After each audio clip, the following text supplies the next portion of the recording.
to get started with the talk, I got to do the disclaimer. Nothing I talk about is from the views of my employer. This is all personal research I've done in personal time, after hours. Nothing to do with my employer or me here. Get that out of the way.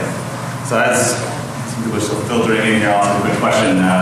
So what I'm going to do is, everyone can hold your hand up for the first question. So how many people in the room right now have actually done any kind of mainframe testing or security work or some kind of analysis or anything like that? Okay, keep your hands up. Keep them up. Okay, now, of the people that have your hands up, how many of you were or are currently a system programmer? Okay, so one hand in the entire room is left. Now let me go back. How many of you are Linux and have assessed a Linux machine or a Unix machine? Okay? How many of you have actually administered a Linux or Windows machine? Yeah, okay, so anybody see a problem with this? The people who are assessing the mainframes, which is like a little lot of hands up, they've never administered a mainframe. How many of you actually have an account on the mainframe that you're assessing? Right? So a handful of hands go up. Yeah, it's not. So there's this whole gap of people that are us, the security community, is assessing the mainframe, but we've never administered, we've never built one, we've never set one up. Whereas everyone who does Linux and Windows, they built them from scratch. So now, usually when people talk about a mainframe, this is what they picture in their head. If I say mainframe, this is what you can picture, right? You picture a dude, he's doing some typing, there's a guy fixing a printer jam. You know, there's a room full of machines, and that's all just for one mainframe. Or maybe the 60s, a little too old. Maybe in the 70s. Okay, this is what I think of, right? So it's got a printer, it's got a terminal, it's got carpeting. Yes, data centers have carpeting in them in the time. I'm serious. Like, you can watch videos of people they tape their mainframe for some reason. There's carpeting in the room. This is what a mainframe looks like today. It's not that special. It's just like an enclosure with a bunch of CPUs and RAM and all that stuff. It's not really that fundamentally different than a normal computer you would see in a rack. It's just not. It's not that different. It's not that strange. I like to put this so that people can visualize when I start talking about things. Oh, this is what it looks like in the actual data center. Now, part of the point of my talk is the fact that mainframes are definitely not legacy, because I see them described as legacy all the time. Oh, we don't need to implement this policy because it's a legacy system.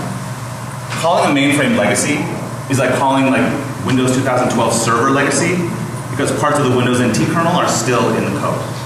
That's the same equivalent. Or it's like calling my car legacy because it still uses tires. Even though it's got modern technology all built into it, it's legacy so we can't touch it. Most mainframes, and I'm going to be only talking about ZOS in this talk, I'm not going to talk about Tandem or the other weird Hitachi one. It runs an operating system called ZOS. The current version is version 113. It was released this year. They're switching now, but they used to do annual releases, and they're switching to a biannual release. And they're going to be releasing version 2 a year or so. And that's going to be the newest version of the operating system that have modern built-in things to do. So it's not an old operating system. It's all the same security controls you would expect from other modern operating systems like Unix and Linux and Windows. Now, an interesting statistic is 70% of Fortune 500s run an IBM mainframe. If you ask IBM, it's 90% of Fortune 100s. However, I don't care what the statistic is, but these companies are large companies and they're processing their critical data through a mainframe. They're not running their email servers on it. They're not running their internal intranet site. They're running critical data, your payment, your flights, your train. If you transferred money overnight, those files are going through a bunch of mainframes. That's what is being impacted by the mainframe space. Before I get too far into the talk, a little bit about me. My name is Phil, as you heard. I've always been fascinated with mainframes for some reason. I saw the movie Tron as a kid, and I was like, that must be what a mainframe looks like on the inside. So I was always interested in mainframes. Unfortunately, the only way I could get access to them was by mucking about on X25 networks, like DataPack, for any Canadians in the room, or TimeNet, Telenet, SprintNet, all those kind of things. And then that sort of fell by the wayside as I got into school, and then started not wanting to get arrested, and then got a career. And then I was able to work a little bit into mainframes. I was doing mainframe assessments, but I was the same as you guys. I was doing mainframe assessments from an outsider looking in, and not being able to do the proper assessment from the inside, looking at what's actually going on. And then in January 2012, I had the worst experience experience with a consultant. We brought in a consultant to help us assess a mainframe. They were a PCI mainframe BlackHat security expert. Okay, great. We brought him on. He had like 17 acronyms on his business card for like a whole bunch of things I'd never heard of. I thought, awesome, great. And we brought him in. And I'm asking him simple questions, not challenging questions, real easy questions like, where is the BlackHat database stored? And I'll talk about BlackHat in a bit. That doesn't mean anything to you guys unless some people are nodding their heads, but that's where the database for the password is stored. So I'm like, okay, where's that stored? He's like, oh, it's some file somewhere. He didn't really know where to find it, so I had to do the research on my own. My favorite example is I asked him what ports are open on a mainframe. Like, how do I find out what ports are open on a mainframe? And he goes, oh, you can't do it. You need to look at the configuration file. And that configuration file is in binary, part of the communication service package. I'm like, all right, I'm sure I can read binary. I'm sure, well, okay. Give it to me. He's like, oh, I don't know how to request for it. People don't generally ask for that. I'm like, you're a PCI assessor. One of your requirements is to look at the open ports. And so I'm in a meeting and I go, do you guys have the netstack command on the mainframe? And the guy's like, sure we do. I don't know what it does, but yeah, we have that command. And he goes, so he types it out, and I get all the open ports. I was like, fantastic. After the meeting, our security expert consultant comes to me and he says, hey, what does the netstack command do? Yeah, so that's when I realized that there was this huge gap. Now, don't get me wrong. He knew stuff about the mainframe that I will never know, because he's been in the mainframe world forever. But he doesn't know anything outside the mainframe world. And that's sort of the gap that I've seen, is that there's the group here, the security people, and they know a little bit about mainframes, but they can gather online and whatnot. But they don't actually have access to one, or they don't. And if you have access to it, you definitely can't fuck about. I'm going to swear. So just FYI, you can't fuck around with a mainframe. If you get access to your corporate mainframe, you start fucking around. Guess what? Your access is gone the next day. They're not going to let you keep fucking around. And if you bring down that mainframe, they're going to be so pissed. I can tell you what. So after that, I identified this gap, and so I started saying, like, I got to start spreading the news. It's not. IBM said it's super duper secure, right? And some of the mainframers have drunk the Kool-Aid, and they think it's super duper secure. And so I started giving talks at various conferences. So this talk is going to be primarily about ZOS. I've already talked about that. I'm going to talk about TSO, BlackHat, JES, JCL, REX, OMBS. Everyone knows what that is, so I can just jump the next 20 slides and skip right into the tools. ACF2. I'm not talking about ACF2. I actually do have like a little bullet, but that's it. And then, but yeah, and top secret. That's the same bullet. And then, however, I will say, it's only a small part of the talk. I'm not focused entirely on BlackHat, on the security data. So, for everyone else that we were just talking in a foreign language, I'll explain what all these mean. So, who wants to tell me what they think this graph means? Number of people that actually understood any of those terms? That's probably pretty close to what that is, because I actually planned the question, but I'll skip the plant. It's the age of security administrators on the mainframe. So on the mainframe, and look, I'm not saying, age is not a bad thing, except in 10 years, they're all going to be out of business. So the people who know more in their little pinky than I will ever know in my entire life about the mainframe, they're gone. And they're not answering the phone when I have a problem and be like, hey, what does this command mean? Like, fuck you, when I'm drinking martinis at 2 in the afternoon, I'm not answering a stupid question. So there's obviously a gap here as well. And I've asked IBM what are they doing about it. And they have a college program where you can go, but the college program is just to learn how to code on the mainframe. It has nothing to do with security at all. So, I mean, it's better than nothing, so at least people can get access to a mainframe, but it has nothing, and I've actually used that mainframe to test some stuff out, but not part of the project.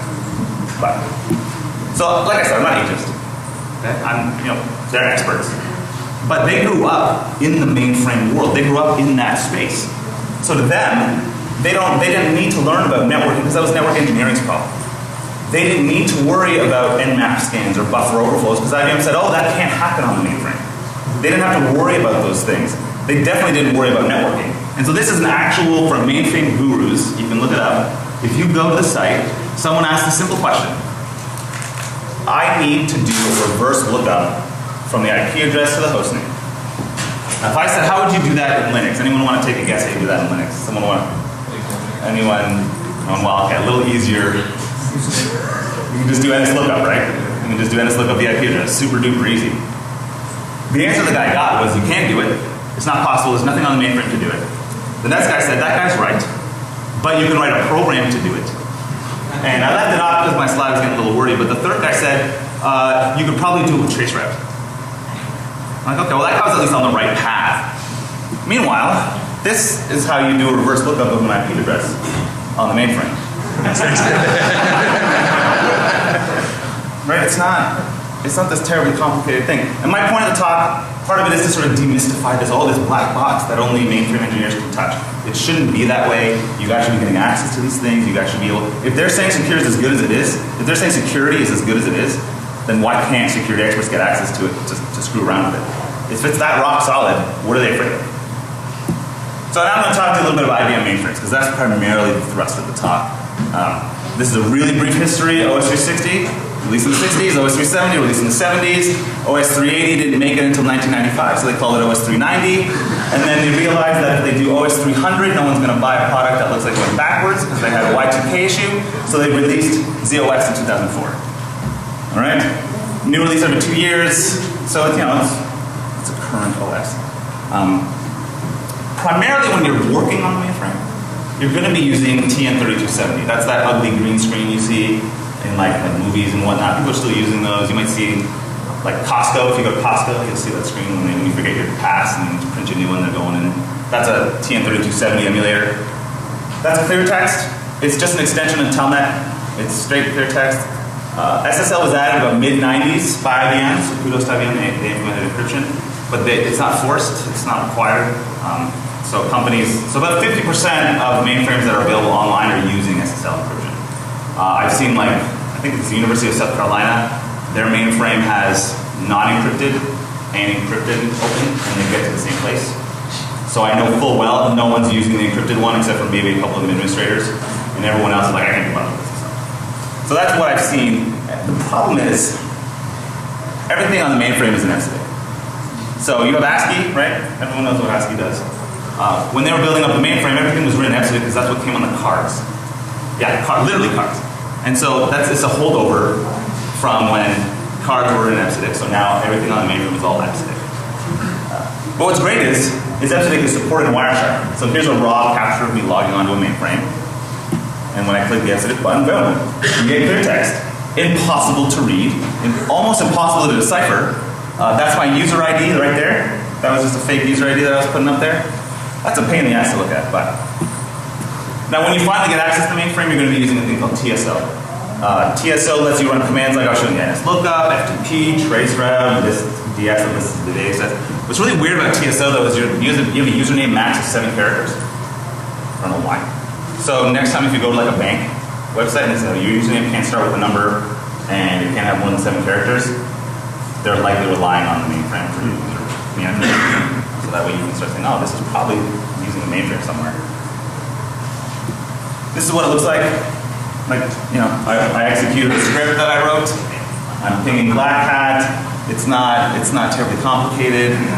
A lot of the stuff I do is kind of a little cheeky. Like, I don't know if anyone knows I have a Tumblr that I post all this stuff on, because there's something so awesome about having mainframe stuff on a blog for like teenagers share porn on. Something so fun. There's something so ironic. But I was going to use MySpace, but then it turned into a music site. So. Now this is like a shell for the mainframe, and it's awfully used. And there's an editor, and it's horrible.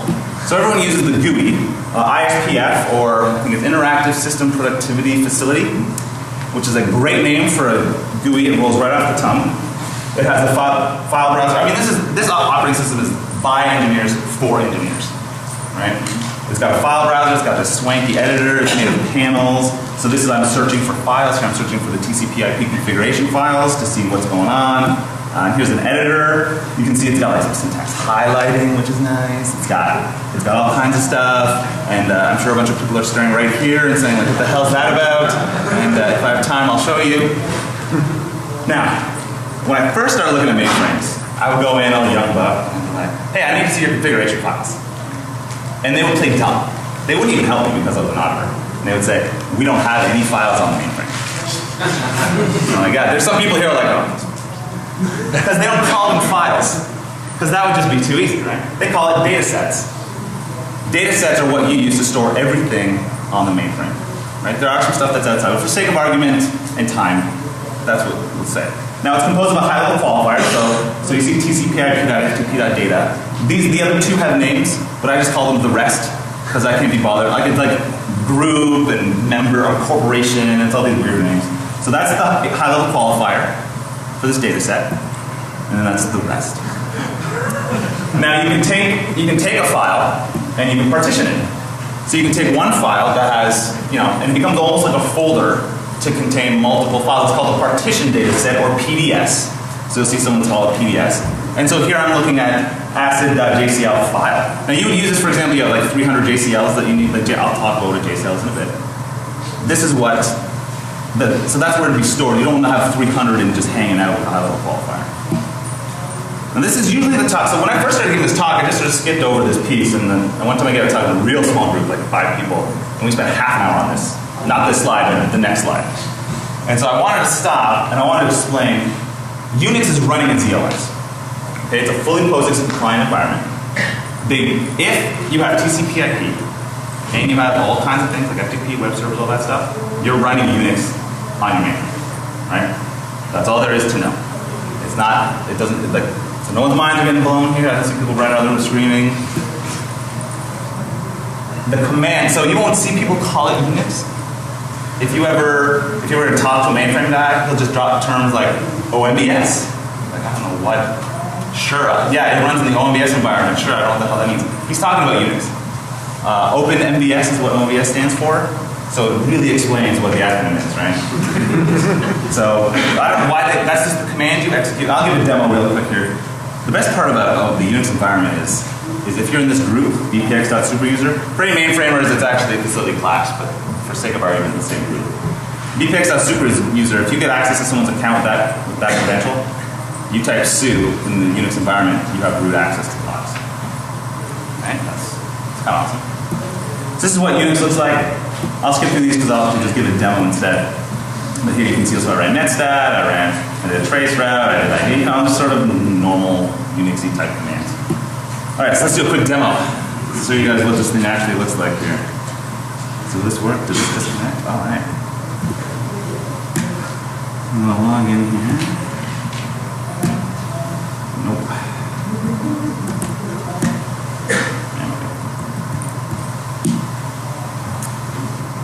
And so it takes a while to get going here.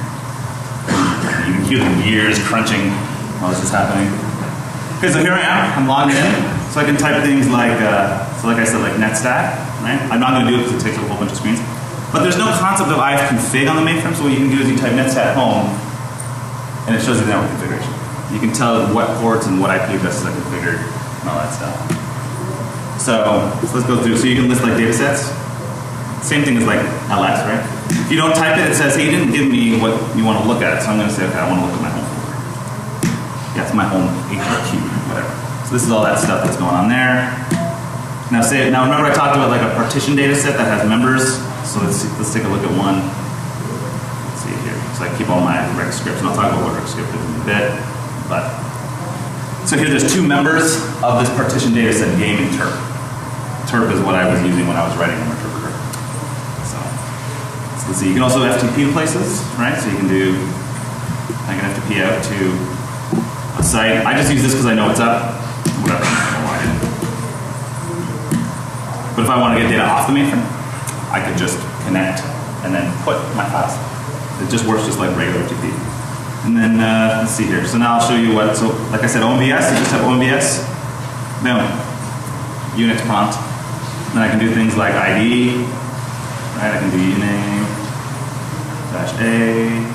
That does it all. Let's see. I can do /netcat-h. And that's, that's there. Notice I had to do // it doesn't come with netcat. So I'll also be talking about that in a few minutes. Let's get out of the Unix environment because everyone knows Unix, right? Let's show you guys what that beautiful viewer looks like. So here I just searched real quick. Everyone missed it. I typed 3.4. That took me to utilities and file search. And then I put in my high-level qualifier for the file search. And that brought me here. So you can see these are all my files that I'm working on. All this fun stuff. So here's a file that's just, I'm going to edit the file, so I'll put an E in the command column. And then I'm not going to spend too much time, this is kind of getting boring, but. So I'm editing a file, and then here you can see the same thing, that one with the members, right? I was showing you guys that file. Same deal. And now I can edit, say this file here, and there we go. Now I'm going to log off. That's what a mainframe looks like. Any questions? No, just kidding. So that's it. That's what a mainframe looks like. It's not that terribly scary. IBM publishes this stuff publicly on the internet, how to search for things, how to do things on the mainframe. It's not that complicated. It just takes time. Now, you saw me mention JCL earlier. I mentioned it briefly. Everything on the mainframe is a job. Everything on the mainframe is a maybe, so people will be saying, no, not everything. Okay, not everything, but it's like the second thing that loads when you boot a mainframe. So everything on the mainframe is technically being a job for the sake of argument. It's managed by the job entry subsystem. So what a job is I submit a job, it goes into a queue, and depending on my authorization, it'll get X amount of CPU cycles. So you kind of want the accounting and payroll process to run before my stupid job that's going to do a netstat runs, right? That's more important than me knowing what reports are over. JCL is what you use to tell it to execute jobs. JCL is job control language. It's like a shell script, very similar, not terribly different. Has a job card and all that stuff. So here you can see, here's a job that I wrote. Here's the job card. It's all this, you can research it. I'm not going to go into specifics. Here's the program that I'm going to execute. BPX batch executes a program in the Unix environment. And then the parameters that I'm going to send to that program. And in this case, I'm executing netcat and opening up a listener shell on port 31327. I submit that, it executes, and boom, I can connect to netcat. And then there's a typo in my comment there, in case anyone wanted to call it out. Now, Rex. Rex is the equivalent of Python on the mainframe. Okay, that's all you need to know. I'm not going to spend much time. It's a scripting language. I'll show you what it looks like in a bit. It's the equivalent of Python. So this is what it looks like. It's really high level. It's not, like everyone's like, oh, mainframes and COBOL. Oh my God. No, it's really easy. I can write in it. Anyone can write in the language, all right? Here's a simple program. All it does is it gets a random number, and it does some thing. It's just a really easy programming language. You don't need anything special. It has access to sockets. It has all kinds of cool stuff built into it. Now, so we talked about Rex, and we talked about stuff like when you're interacting with the mainframe. Now I'm going to talk to you about the master console. If someone gets access to your master console, your mainframe is owned, essentially. You're fucked. Right? This is what a master console looks like. You know, on like a Cisco device, and it has like a running tally, or like here's a better example. You type dmessage in Linux, and it gives you the kernel output. Imagine if that was a rolling thing that you could interact with live. That's what the master console is. So, for example, you would never want to do something like this, right? So this thing tells it to say, hey. So in this file, you can see here the job node. Let's see here. 5,000 jobs can run at the same time. Now I'm saying, ho, just run 5. 5 is not that many, and you'll essentially stop the mainframe from processing jobs. Now you can do a lot worse than this, but I didn't want to talk in a conference about how much worse you can shut down some things since they're in banks and whatnot. But that's the kind of damage you can do with the master console. So if you know there's a master console out there, you want to find out who has access to it and how to protect it. Is it on a VLAN? Is it on a VPN? It's got to be way better than that. Just like hardwired into a console in the operations center. Now this is my favorite part. FTP server. The FTP server runs on most mainframes. Everyone still uses it to transfer files. And there's this amazing feature. It's actually a built-in feature called site file equals jazz. Anyone want to take a guess what that does? Anyone? What if I said site file equals, the start of a bash script? Now, what if I said instead site file equals bash interpreter? No one? It executes the JCL file that I upload from FTP. So there was no RSAs, there was nothing back in the day. So I write a JCL file on my local machine, it uploads that file, and it executes it on the mainframe. All I need is FTP access. I don't need to have access to Team 3270. I don't need to have Telnet or SSH access to your box. I just need FTP access. Now you heard me mention RACF as well. I was talking to some people saying, oh, what about Top Secret and ICF2?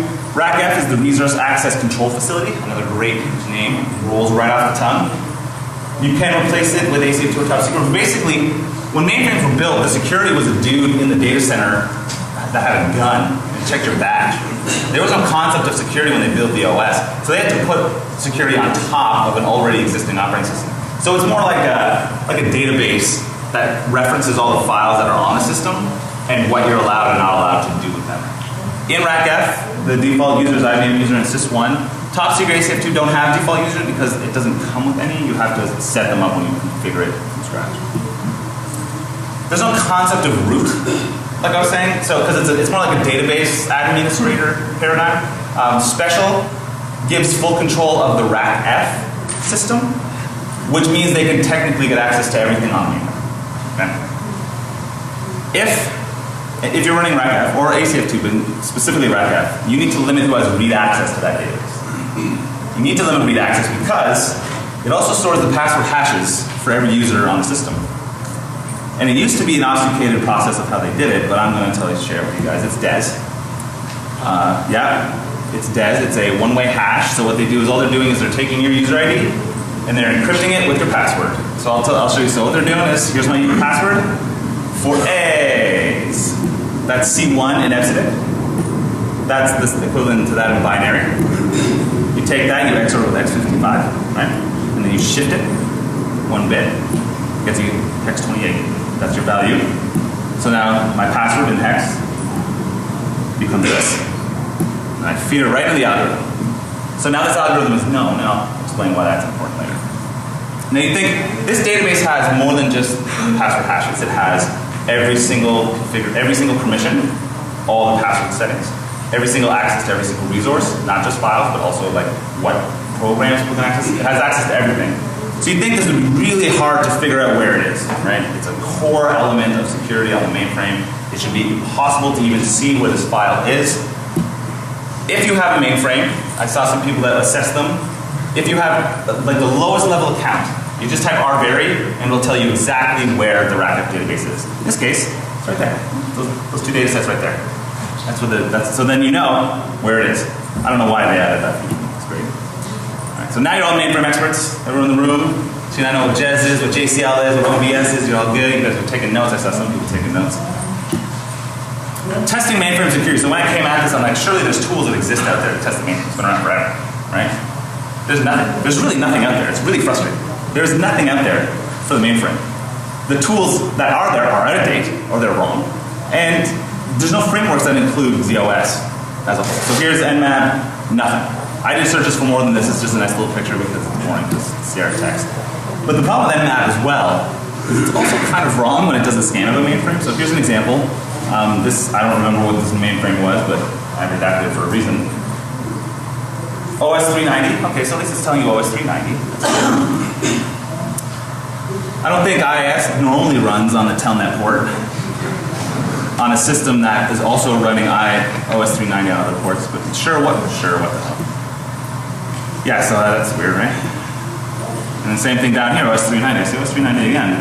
That's funny because OS 390 was discontinued in 2004. And if you see an OS 390 system out there, it's like 20 years old at this point, right? So that's legacy. Like if you do see that, that's legacy. That's straight. But that doesn't exist because IBM has fantastic support contracts to make sure you buy the newest version. Yeah. So there are no OS 390 mainframes out there unless maybe in the Computer History Museum. There's no Nessus. You can see down there on no Nessus. What's funny is I got into a discussion with Jack. He does like Paul.com and talks about Nessus a lot. And he was telling me, oh, we have tons of mainframe stuff on Nessus. I said, well, not that I can find. Maybe I'm just an idiot. And he says, I go, so what is it? And he goes, we have tons of I-series testing. And I said, oh, that's great. I'm talking about Z-series. So that may be a miscommunication. He's like, oh yeah, we have no Z-series. He's like, yeah, okay, well, that's what I thought. So there's nothing in Nessus. And again, there's nothing in Metasploits. There's nothing. But we know that there's problems, right? I've already talked about some of them. We know that the problem exists, and I'll show a couple more here in a few seconds. So we know the max path, because it's DES has a max, the max key size is 56-bit. Well, it's technically 64 and they drop whatever, right? That makes it essentially, you can't have a password larger than 8 characters. You can't. You can implement passphrases, but I've never seen anyone implement passphrases. And IBM, you can implement passphrases on the mainframe, but you know what IBM does with it? They have an algorithm that just shrinks it to 8. And then they feed that into the DES algorithm. Right? Isn't that fun? So it's a passphrase. We know it uses clear text, and you know FTP allows for code execution. But you saw one more when I was giving the demo. Did anyone catch it? This is like, pen testing 101 stuff. This is me logging in, normal user ID. This is me logging in, bad user ID. Anyone want to take a guess at what's the problem here? Anyone? What if I highlight it for you guys? What's that? No, it tells me straight up. It tells me straight up. It doesn't tell me my password's bad. It just tells me that user doesn't exist. So it's being way too friendly, right? It's telling me that the user doesn't exist, and therefore I can use that to enumerate all the users on your mainframe. And I know what rules are involved in setting usernames, so I can use that to start enumerating users. That's hard-coded into the panel, by the way. You can't change it. There's no configuration to change that setting. It's just stuff like that. Is there an audit log of that? What's that? Is there an audit log of that? If somebody runs, say, 50,000 combinations over 6 days, are you going to have... Yeah, you'll catch it. You'll probably catch it. Well, even if they don't have passwords, they just type the name in and wait to see if it goes to red or green, and then they backspace and go to... No, you have to hit enter. Because like TN3270, you have to send what's on the screen. It's not interaction. Now you can change it. And that's a good point, because 9 times out of 10, it won't be your security team that finds the problems. It'll be your operations team saying, we got some CPU usage, and that's going to cost us money. Right? It won't be this. It won't be like the logging people. If you're actually monitoring your mainframe logs, which you might not be. So this is frustrating because this has been like this for 20 years, but there's no support in it for THC Hyper and Visa. So that's super frustrating. So I decided to write my own, just to see how hard it would be to do. Can it be done? I wrote a really bad first version last year. It was awful, but it was just pure proof of concept. Then I wrote another one called TSO Brute. Look how awful that looks. I don't know what I was drinking when I was writing this thing for sure. That looks like crap. So finally I decided to break it up. The TSO brute forced and enumerated, and I decided to break it out. And so now I'm releasing 2 tools. One's called Psychotic and one called Fatso. So they're much faster. They don't rely on, so TSO Brew relied on an external library, which relied on an external third-party program to connect to the mainframe. I decided to rewrite it from scratch and do all of the communication in Python, so it's a lot faster. And it's single purpose, so it's a little bit faster. So this is Psychotic. And you'll see a trend as we go on through the rest of the tools. I'm a big fan of ANSI art and ASCII art. So sometimes I spend more time on the art than the tool. So here you can see I'm just trolling through users, getting user IDs. This one will even tell you if your user's logged in, because the mainframe tells you if that user's already logged in. So it'll go through and say, this is a valid user, and they're logged in. So we know that it's an interactive account. Because you can have accounts that are not interactive. And then Fatso just goes and it finds the password for you.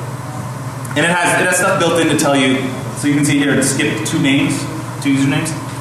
That's because there's rules for what a password can be. There's lengths, and it can't start with this, it can't start with that. It can't contain certain characters. So that's all built into the tool so that you're not wasting your time trying to test this. So that's great. So one down, user enumeration. Now we have a tool. It's a horrible tool. I'm hoping someone takes interest and puts it in like some of the more mainstream tools. But let's talk about cracking the BlackHat passwords. This is what really brought me into the mainframe world. I just asked a question on Paul.com. Like, hey, does anyone know how to crack these things? And so I started working. We started figuring out. So I was working with Diru, who's part of the OpenWall team that run John Ripper. I was working with him and Nigel Pentland. And Nigel Pentland is the guy who actually figured out that algorithm. He's the one who figured out the algorithm that they used to obfuscate the password before they feed into the DES algorithm. And then Diru is the one who, working with Nigel, took that and converted it into 2 tools. BlackHat to John takes a BlackHat database and converts it into username and hashes, because the BlackHat database is massive. It's got a ton of information in it.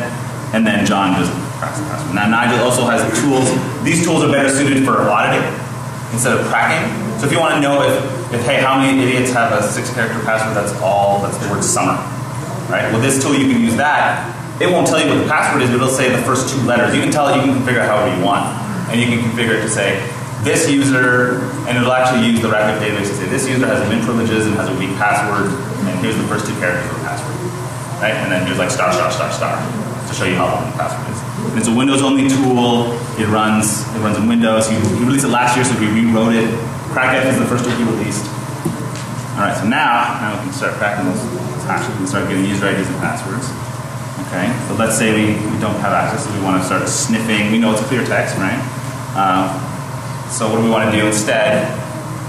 we want to start sniffing the passwords. But I know, we know there's some support in Wireshark. We know, AirCap technically supports it. It just looks like crap because it doesn't have Ipsidic. But this is what it looks like, right? I showed you guys this earlier. Here's my user ID. And then way down there, there's my password. And that's okay for one person on a network if I'm able to get this traffic. That's not really scalable, and I can't really just drop something and let it do that. I gotta analyze all this data. And looking at this, it's off. So I wrote another tool called MF Sniffer. It uses Python and Scapy. Like I said, ASCII art, I'm a big fan. It'll sit on an interface, it'll open it up in promiscuous mode and sniff password. It'll sniff the user ID and password for a TSO login session. That's what it's doing. Now I would not use it, because the Scapy part will eat up all your RAM, because that's what happens when I have to reboot my machine. And instead, you can just use EtherCap, whatever. Diro took the tool that I wrote and said, hey, this is easy enough to make an EtherCap dissector, and he added that into that framework. So now you can just use that to man-in-the-middle attack someone and steal the mainframe credentials. There's my credentials right there. Much easier to read than that gobbledygook in Wireshark. Great. So now, we got some accounts, we got all that kind of stuff. Now the fun one, this is my favorite one, the FTP part. Before I get into the FTP, I want to talk about netcat. So when I first started getting access to the mainframe, I was like, man, it would be great with netcat, because then I can start doing some cool things in the Unix environment. But when I tried to compile it, it just totally crapped out.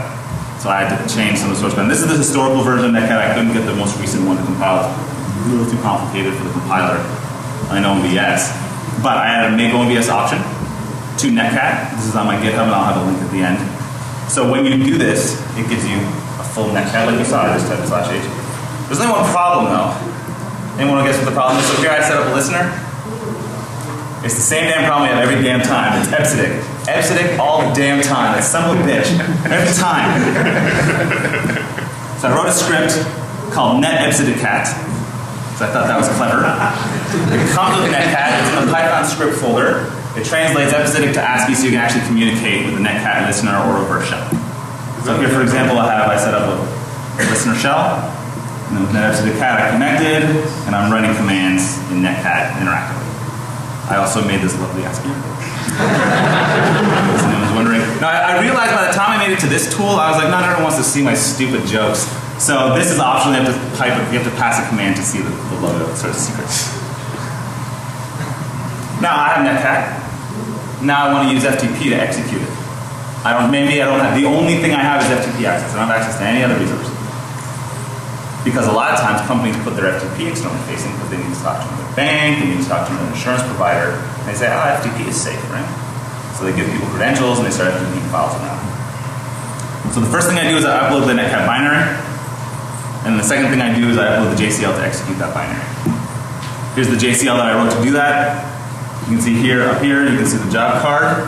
I said I wouldn't go to deep last time, but this time I am. You can see there's no limit here, so it won't time out. And this message level here, this means, so if you're looking at the logs of what happened, in Jez, it'll go, okay, it'll show this, and stop here. And it won't show what was actually executed. That's what it shows in the logs for Jez. Right, that's what that message level nothing means. Alright, so here you go. So there's DPX batch. I told you guys to execute something in Unix, and then I'm copying the file to the temp folder, then I'm making an executable, then I'm executing it. All from FTP. So how do I do this? First I convert it to binary mode, because I'm going to upload a binary, because if I don't, it's going to translate it from, it's already Ipsidic on my computer, so it's going to take it thinking it's ASCII and try to translate it, and then my program won't work. Then I upload the netcat binary, then I convert back to ASCII. I didn't have to do that, but I did. Then I change, this one is the big guy here, site file equals Jez, I convert to that. And then I put my JCL file, and then you can see down here, and then I connect with net_ipsidic in the next slide. But here you can see, okay, here we go, we're going to put it in, and then it's known as this job, and it's transferred, and then it's done. It executed that file for me. And here I am, and I just connected, same port, same everything, and I got the same level of access. But that's awful, having to do that all by hand. I said, no, that sucks. I don't want to do that every time. So I wrote a script called maintp. This one actually has an animated ASCII art, which doesn't display well in slides. And I wasn't going to waste time recording it, so check it out. But it turns FTP only access into shell access. It includes net_ipsidicat, it includes a base 64 encoded binary of netcat. It's all one script. You run it, you point out the mainframe, username, password, and you get a shell. It generates random job card information, so it'll be random information at the top, so it's not always going to be the same. And then it deletes all the files when it's done. So you upload, it does all its work, everything gets deleted when you're done. This is what it looks like here. You can see the main TP, and it does its thing, and then it's got, connects to the shell. And I got same stuff, same commands, same thing I had before. Now what's interesting with this script is I decided to put a verbose mode in so everyone can follow and see what's going on. So if you just put a V, it'll show you exactly what JCL it's about to upload to the machine. And it'll show you what username, what password, all the results of the FTP upload, just so you can follow along so you're not operating in a black box. Now, the problem is, I don't want to be in the Unix environment all the time. The Unix environment generally is not where things are on the mainframe. The TSO environment is where everything is. We talked about TSO, that ugly red screen. That's where everything is. That's where the hotness is. I don't want to be in Unix. There might be some website configuration files, but there's no data there, predominantly. And the other thing is you need your own VS access. Not all users are giving Unix access on the mainframe. If you have FTP access, you might have it in a misconfigured mainframe, but generally you don't have that access. So I wrote another script called catso. So catso is a Rex script. So you saw Rex earlier. I call it interpreter-like. And what it does is it allows you to interact with the mainframe and send Unix command or TSO commands, or just general stuff. I know not everyone's a mainframe expert, so they don't know how to do things. So I decided to, higher level that shit so you guys can actually do some stuff. So here it is. It looks like, you type case. So I'm executing it. It can be listener or reverse mode. And then here I connect with netcat, and then I execute a command in the Unix environment, so I can execute commands in Unix. So now I wanted to see the contents of the file, so I cat the file. Cat doesn't exist. It's just the Rex script interprets it and says, okay, it does all these things behind the scenes and shows you the contents of the file. So you run the command, and I cat the file, and boom, you get the contents of the file. Catso is, I wrote it sort of in a vacuum, so it's portable, but you need access to the mainframe. You got to be able to put it in a file and then execute it from the TSO environment. Or you need to put in JCL. The problem is in JCL you can't. So JCL lets you sometimes, Java control language, you can compile COBOL straight in JCL. So you put COBOL, you surround it with JCL, and you send it, and it compiles it and executes it. You can't do that with Rex. So there was a little bit of a problem here. So I did some research and I came up with what's called the sandwich. So here's the top, it's two parts, this is one JCL file. Two things are happening, there's two job steps. You have this one which says, hey, take the file, that's here, this is the file that we have, it's really big so I didn't include it, and put it in this temporary file, right? So temporary data set with this member. And then down here it says, hey, execute that member with this. Okay, everyone following along? But that's awful, I don't expect everyone to know JCL and learn JCL and do all that kind of stuff, so I decided to, again, high level that stuff and make another Python script called Shocker. It uses that JCL file and uses some other things to be able, so it uses FTP, it uploads the file, it uploads just the JCL file, and then you connect and you execute, you do all kinds of fun things on the mainframe. So here it is in action, I just ran it, and then here I connect with Metasploit. It's just using just a bind handler, so it's not really anything special. You can type all kinds of fun stuff. And the same thing with netcat, you can just connect with netcat. And again, another wonderful ASCII art logo. And let me give you guys a quick demo of that tool here. Let's see if I still connected. Let's see, let's make this easier. So I don't have to. I was testing it out earlier. Let's do it. So here I can see the dash logo, that means that you guys see my pretty logo. So here's just connecting to the mainframe. That's it. That's all. That's how long it took. That's it. No time at all. And then all I'm going to do is I'm going to use netcat because I don't want to spend the time loading up Metasploit. I'm just going to connect. Now I have an interactive prompt on the mainframe. Right? It has all kinds of commands you can execute. Let's scroll up here. Let's see. So I can copy stuff. I can do an ls. I can show. Now ls is going to take a while, but you can see it lists all the files that we had before. You can do things like CD, so I can CD into say TCP/IP. Let's see if this is going to work. All these files are there, right? I can do, let's see, I can show where am I at right now. I'm in the TCP. I can do Let's see what else can I do. I can get my user ID. I can get the location of the BlackHat database. Right? I can also execute TSO commands. So let's see, I think I said it's TSO and execute. Yeah, no. So I can do TSO commands. Let's see, will this work? Same way to get the BlackHat database instead of just typing BlackHat. I can also do Unix commands. So I can execute commands in the Unix environment, all from one script that I uploaded through FTP. And this actually supports reverse lookup as well. So instead of doing, I just do a listener because it's easier, because I can do it with NetHat real quick. But you can also use that to do a reverse connection back. So generally, if the mainframe is behind a firewall, you can just say, connect to the server over here using the reverse connection. And it'll be the same interface, the same prompt. Let's see here. So that's my awesome BlackHat demo. Great, so now we tackled some of these things, and I'm hoping, and I'm working on getting some of these things implemented into Metasploit, and I need everyone's help, because it's a very challenging environment. You can understand that some people don't want these things developed, so I can't ask for help from mainframe gurus. And the security community is not terribly interested. In fact, I'm actually quite surprised at how many people are in the room right now. To be honest, I think some people show up here by accident. Like, I'm just here for the next talk. So how can you help? You can emulate a mainframe at home. You can run a mainframe. Like I said earlier, like they don't want to give you access to the production mainframes because they don't want you fucking around with production data. Fine. Your corporation likely has access to ZPDT, the Z Professional Development Personal Development Tool. If you have an expensive mainframe, IBM probably gives this to you as part of your package. It comes on a laptop, an IBM laptop, not too dissimilar to this one down here, and you have a full-on mainframe environment that you are responsible for and responsible for managing. You can also emulate a mainframe in Hercules. Hercules is an open source emulator that's continually being updated. It's a fantastic tool. It runs in Windows, Unix, Mac, all kinds of places. This is what Hercules looks like. So when you're running a system, you can see there's all these things running and all that stuff. So that's the end of the talk. Is there any questions? Oh wait, I have one more thing. I didn't know if I was going to have time, so I didn't want to. Let's see here. I got a question. Yeah. So if you do a port scan, how many FTP sites do you find?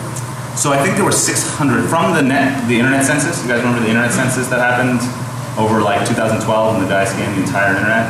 There were 600 plus FTP mainframes on the web, just on the web. I guarantee every mainframe has. Question. Oh, so the question was how many of them are running FTP on the internet. I almost guarantee all the mainframes are running FTP because that's how mainframers used to get files on off the mainframe. But how many are internet exposed? 600. I think that's a good number. Let me see.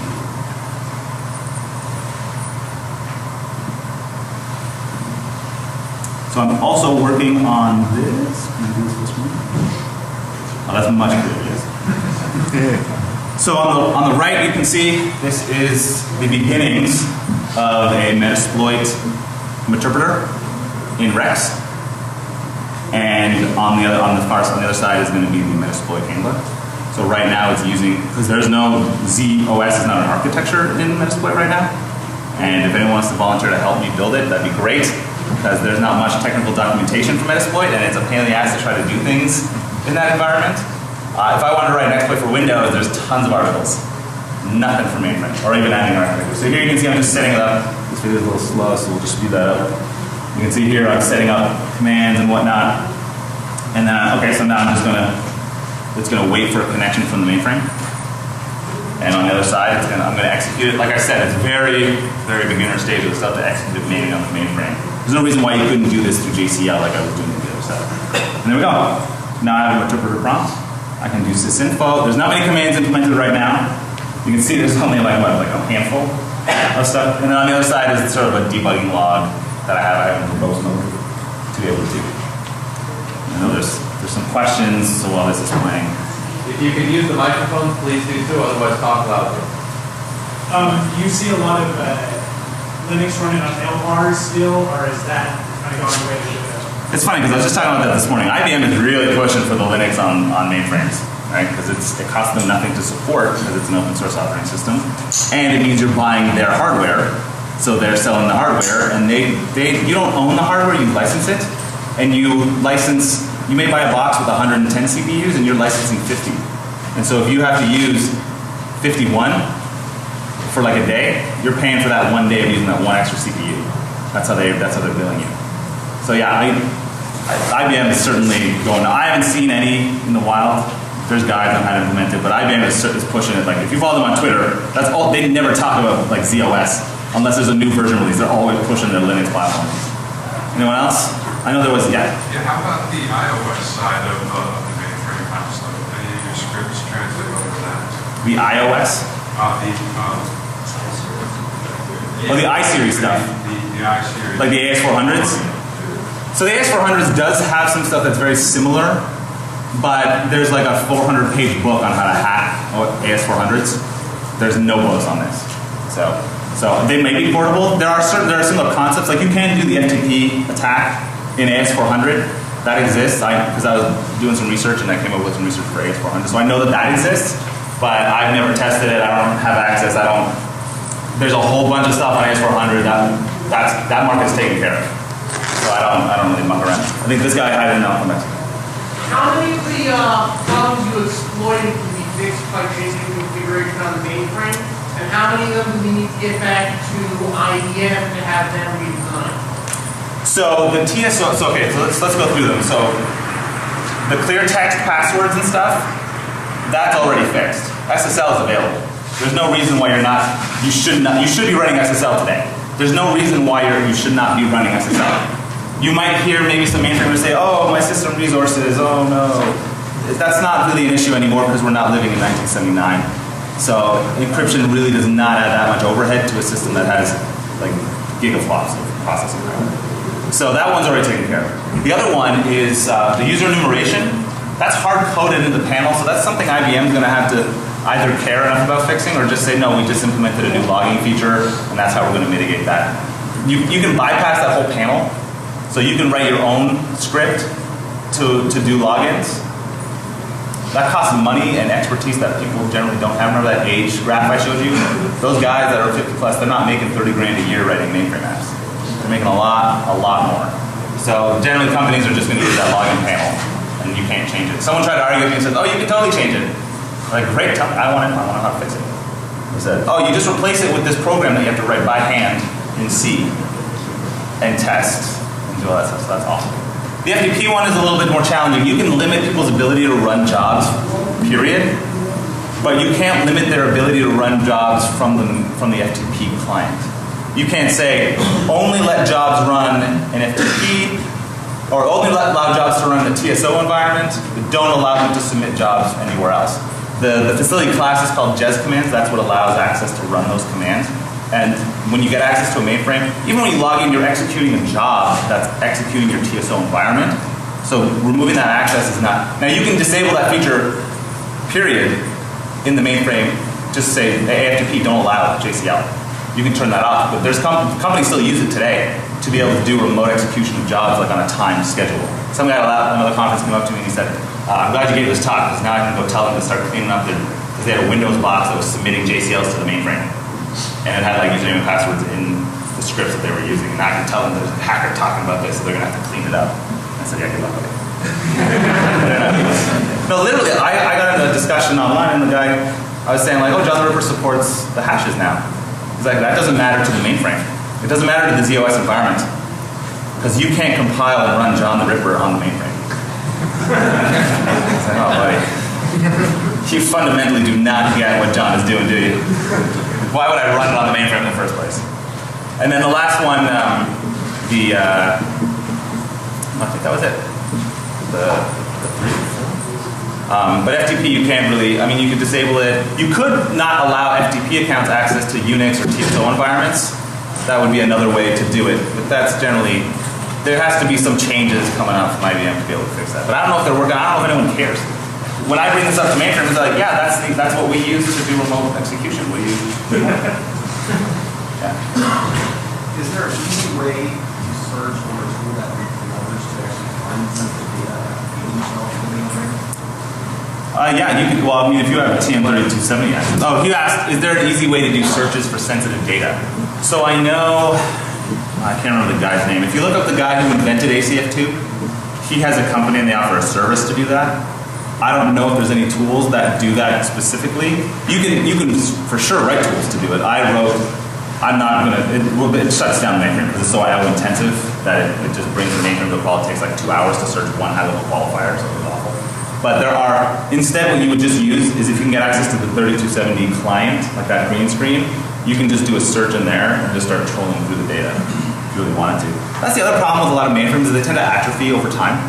So you end up with a lot of data that's sitting on these mainframes that no one knows what it's for, and it's not really labeled well. So you have all these high-level qualifiers because they're limited to 8 characters. So they have the most complicated, like, TP226X dot June dot DF. I don't know what that means. And then you ask them and say, what is this file for? And they say, oh, we think it was for a legacy app that's been since removed. But we don't want to touch it because we don't want to shut down the mainframe. I've had discussions. Anyone? Any other questions? Yeah. Let's go to the FTP stuff. Relate command. I think we have another relate command channels being there out there. Didn't hear you too well. The FTP stuff that you did demonstrate. Yeah. Let's call that the relate command experience. Yep. An FTP being the transport. Yes. Are you aware of any other support? So you can do, I think it supports RSH, I think, in the Unix environment. So you can use that way. There was recently, well, a year ago, IBM quietly released a CVE for remote code execution through their web server. I have a 1-year-old at home, so very slowly in my spare time, trying to research exactly what that patch fixed to see what they did and what was wrong.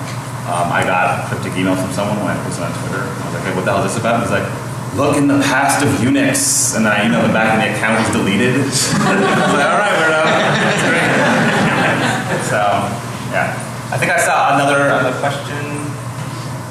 Does the mainframes have password lockout? Yeah, they do. You can set it. You can set it in BlackHat. There's a setting to say after 5 tries, lock out the account. You can also set how many times a user can try user ID before you kick them off the mainframe. You can't ban the IP address, but you can at least close the connection. And my script's the one that does like psychotic. It anticipates that and it just continues the connection after you get kicked off. But 1 second. The other thing I didn't talk about RACF. I'm sorry, I got 1 minute left. RACF, you can set no mixed case on the passwords.